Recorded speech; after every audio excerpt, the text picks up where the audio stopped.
As great as the Uncharted franchise is, there's always been one thing I would have in the back of my mind whilst playing through the games, and that was, for a professional treasure hunter, I sure am killing a lot of people, which is what gave me the idea for this video, that and of course Dead Meat's kill count series that they do for movies. So in this video I'm going to be looking at just how many people Nathan Drake kills in Uncharted Drakes Fortune. Our story starts off the coast of Panama with our protagonist Nate pulling up the 400-year-old coffin of his claimed ancestor, Sir Francis Drake, whilst being filmed by reporter Elena Fisher. After opening up the coffin and finding only Francis Drake's lost diary, a bunch of pirates show up. Equipped only with the P9 9mm, we handle all 11 of these guys with ease. All of these kills came from the small sidearm, aside from one who got blown up by an explosive barrel that I accidentally shot. So Nate's body count is already at 11, the same as Ed Gein, the serial killer who inspired the Psycho film, and we've got another 21 chapters to go. After being rescued by Sully, we cut to Nate revealing that the diary leads to El Dorado, the lost city of gold, and our journey begins. Chapter 2 is all platforming and simple puzzle solving, and is the only chapter that sees us actually doing some treasure hunting without anyone dying. We find out that Sully's in quite a bit of debt to some people, and that El Dorado isn't actually a city, but instead a massive gold statue that used to be housed in the temple until the Spanish stole it some 400 years ago. After following the Spanish tracks, we come to a Nazi U-boat. Inside, Nate discovers that the Germans were on the trail of El Dorado as well, and actually have a map of where the Spanish took it to. On the way out, Nate accidentally bumps into it and activates a torpedo that comes in handy very soon. That's probably bad. We swim ashore and are introduced to Gabriel Roman, a rival treasure hunter who Sully owes money to. After some chit chat, Gabriel shoots Sully in the chest seconds before that torpedo that I talked about earlier explodes, destroying the entire submarine and giving us a chance to escape. Now from this cutscene I'm going to add one to Nate's kill list. As you can see, two of Roman's mercenaries are walking about and standing on top of the sub. The first guy, he's definitely dead. The second guy however, he gets thrown by the explosion and is seen rolling about on the floor afterwards, so he could have survived, and we'll give Nate the benefit of the doubt on this one. There was probably more men on the sub, but as I can't see them, I can't count them. Whilst running away we knock out this lucky guy, the only guy in the entire game whose life that we spare. We then run into Elena, who's managed to track us down and is super stoked to see us again. Did I mention that we ditched her at the pier? Anyway, luckily for us, she brought a gun, which means the killing can begin again. The rest of this chapter is just us backtracking through the temple from chapter 2, although this time with mercenaries on our way.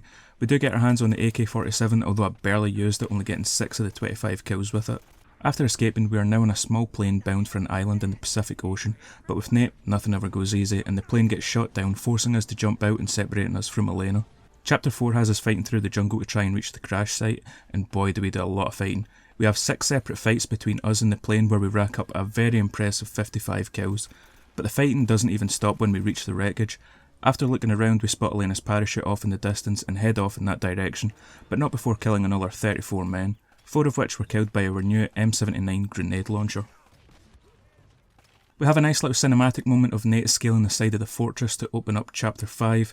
Straight off the bat I swapped the PM for the micro 9mm, which ended up being a horrible decision because goddamn does this gun run through a lot of ammo. I did manage to get 6 kills with it though, and another 12 with the AK before reaching Elena's parachute. We got our first view of Elena since seeing her jump out the plane and get to watch Nate do his best Spanish impersonation, which leads to the bloodshed of another 18 men. Hello? Buka Pintu! Ah, crap. Sialano! Chepatan, Buka Pintu! Ah, Taí! It worked! There he is! Up there! Get on the gun! Oh boy. Chapter 6 starts out of nowhere during our fighting throughout the fortress and gives us the ability to try out the turret. But aside from that, not a whole lot to mention happens throughout this chapter aside from the death of another 36 men. At the end of the chapter we spot Elena at the same time as 2 enemies and manage to kill one before they shoot at her. Oh crap. After being knocked unconscious from the blast, we awake where Drake deserves to be for killing almost 200 people, behind bars. But luckily for us, Elena comes to the rescue. Before she can save us, we're introduced to Eddie Raja, another treasure hunter who seems to have a past with Nate, and is the leader of all those pirates that we've been killing. How much trouble could one girl be?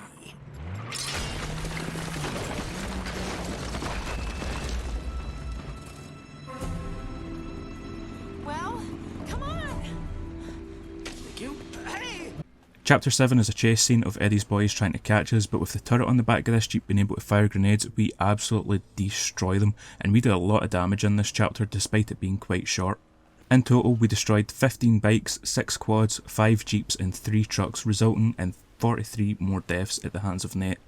Honestly, I expected this number to be a bit higher, but most bikes and quads only have one rider, sometimes two, but one seemed to be the average.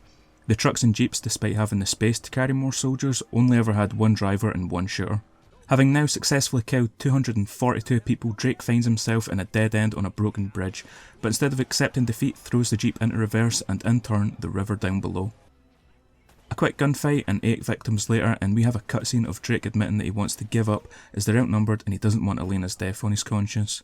Elena, on the other hand, is still game to go for the treasure, and since they need to go through the harbour no matter what they decide to do, we hop on a jet ski and head out. Despite Elena being the one shooting the grenade launcher and thus none of the cows being added on our list, I did manage to get through this section without having to kill anyone. We have another quick fight with 16 more cows and barely managed to get through another jet ski section without killing anyone again. Fight another 29 guys before ziplining into the customs house where chapter 10 starts. Chapter 10 is somehow shorter than the previous two, with us only getting a single cutscene and one fight against 7 pirates. Why they didn't just have these 3 short chapters and molded into one, I will never know. Chapter 11 has us trapped in a large open area with 15 enemies, and this was a bit of an awkward fight at first, taking me to low health a few times and scrounging around for ammo, but after dealing with the guy on the turret, this was pretty smooth sailing. Whilst about to take a boat and most likely the life of another 4 or 5 men, Elena shows us some footage of Sully still alive and working with Roman. Realising that they're headed up north, most likely to the monastery in the mountains, and missing his opportunity to leave the island, Nate continues his mission for El Dorado. 10 kills later, one of which I thought would be a non-lethal takedown and turned out to be Nate snapping a man's neck, we make it to yet another jet ski for chapter 12. I tried to do this part without killing again, but after dying I said fuck it, it's time for Elena to get some numbers up on the board, so Elena now has 5 kills. After dealing with 3 soldiers, we head a little into the forest and come across one of Eddie Raja's men, killed by a trap that's made out of scraps from our plane crash. This is a cool little moment that I'd forgotten about and hints to the fact that there could be other people / things on the island. We then of course get back to some killing, but I really got to mix it up in these next few fights. Of the 39 kills I got to use the PM, the AK-47, the Desert 5, which is a Desert Eagle one-shot kill that sends your opponents absolutely flying, the M4, the SAS-12, which is a shotgun, the Dragon Sniper. Hell, I even get my 8th grenade kill of the game. After all that fighting, we finally rescue Sully, with Nate standing before him a different man. Don't forget, last time we were with Sully, he only had a measly 11 kills, but now stands before him a stone cold killer with the blood of 369 men on his hands. After spending way too much time on this dumb puzzle, we head down below for chapter 14, as Nate assures Elena that he'll be careful. Come on. I always am. Ah! I did not see that! Whilst down below, we have a quick fight with 4 nice young men before heading up into a church where we encounter another 9. After the fight, I thought it'd be fun to shoot the 2 bells, which inadvertently opened a secret door taking us into the catacombs, where I got to try out the 92 FS pistol on all 5 of the soldiers, and hot damn, this thing is great. Whilst in the catacombs, we end up directly beneath Roman and get to listen in on his conversation with Eddie, who's complaining about his men getting massacred by Drake and something else that's out there, believing that the island is cursed. Roman somehow finds it ridiculous that Nate could run through Eddie's men even though our kill count is currently sitting at a cool 387, and rubbishes the idea of the island being cursed. Chapter 15 starts as soon as we get outside and has us finding our way back into the church, as Sully discovers from some books that it has a secret gallery at the top. We encounter another 5 men on the way over and another 2 inside the church before reaching the hidden gallery. Inside, it's revealed that the red herring that Sully sent Roman and Navarro on is actually where we need to go. Sully creates a diversion and Nate kills another 11 guards outside, and we are now inside the mausoleum with the gang all back together. That is before Elena sets off a trap, forcing us to be separated from Sully again. Sully, get out of there! Huh? It's a trap! After a good 5 minutes of platforming and thinking I would have a nice peaceful chapter 16, we run into Eddie and his boys, giving us another 19 kills. We end up coming across the body of Nate's ancestor, Sir Francis Drake, and it's a sad moment for Nate, realising that his idol never reached his goal of El Dorado. But during this sombre moment we hear gunfire in the background, which had me wondering, who the fuck are they shooting at if we're in here? Well, I didn't have to wait long for the answer, as chapter 17 has Eddie and one of his goons running into Nate, as if they'd seen a ghost. According to the wiki, these monsters are called Descendants, and boy oh boy are they a pain in the ass.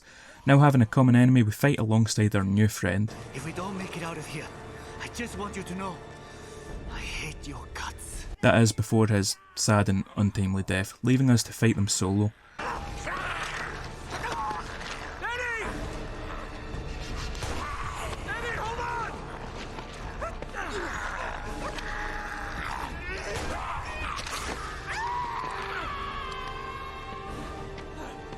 After slaying 20 of the monsters, Elena finally musters the strength to move the crane and give us our escape route.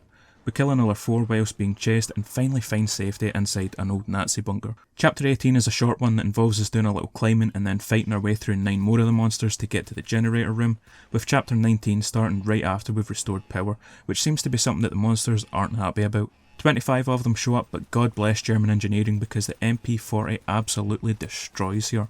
With the power now restored, we pass through a previous room that now has a projector running and discover from a letter left by Francis Drake that El Dorado carries a curse and is what turned the Spanish into the monsters that we're fighting today.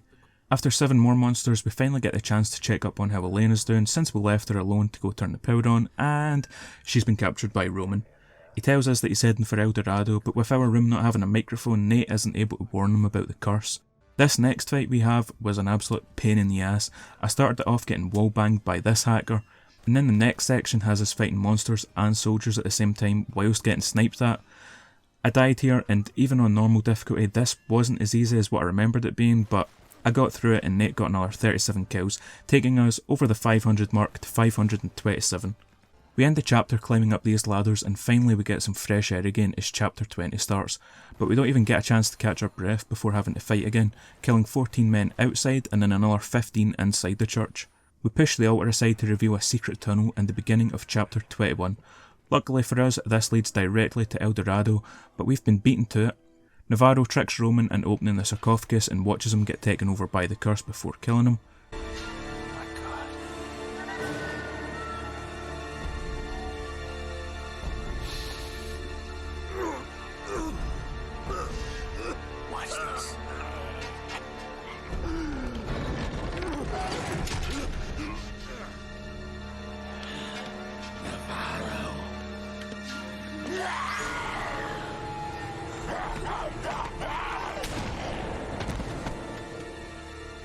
Adios, jefe.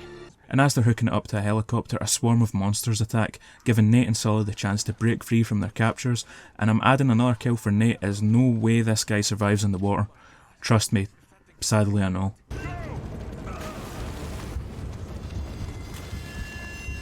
We run up the stairs taking out 2 of each side before making the leap onto the now hanging sarcophagus. Elena gets her 6th and final kill of the game, forcing Navarro to crash land the helicopter onto a ship.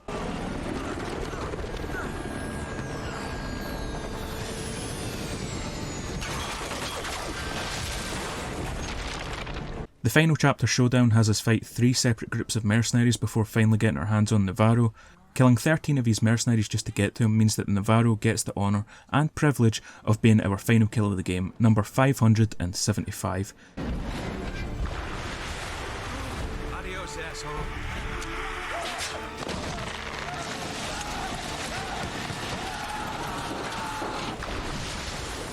And that's it. Sully shows up with a gold-filled boat, we get a shot of Nate with his arm around Elena, and that's it. A happy ending. So this was a fun game to play through again. Looking at some of the stats, we took 4 hours and 10 minutes to beat this game, meaning that Nate averaged 2.3 kills per minute, and having only died 8 times in combat, we can also give Nate a 71.87 KD. It's also interesting to look at our kills over the chapters, with chapter 4 and 19 being our most violent chapters, but also the 2 that I felt lasted a bit too long. We can also split up our kills into 3 separate factions, Navarro and his mercenaries, the Descendants, and then Eddie Raj's pirates, who took an absolute beating. Looking at the weapons, it was no surprise to see the PM 9mm was my number 1. The pistol has great accuracy, even at a bit of distance. It's usually only 3 body shots or 1 headshot to kill. The turret though was originally a little bit of a surprise to see it beat out the MP40 for 5th place, but it makes sense with the chase scene from chapter 7.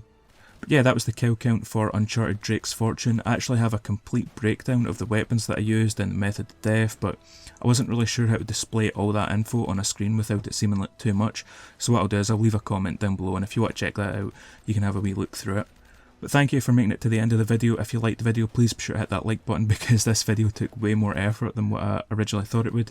And subscribe to see more videos like this. I'm planning on doing the whole Uncharted franchise so we can see Nate's complete kill count across all the games, and also the other games so that we can compare the characters and all their stats, so keep an eye out for all that. Anyway, I'm out. Peace.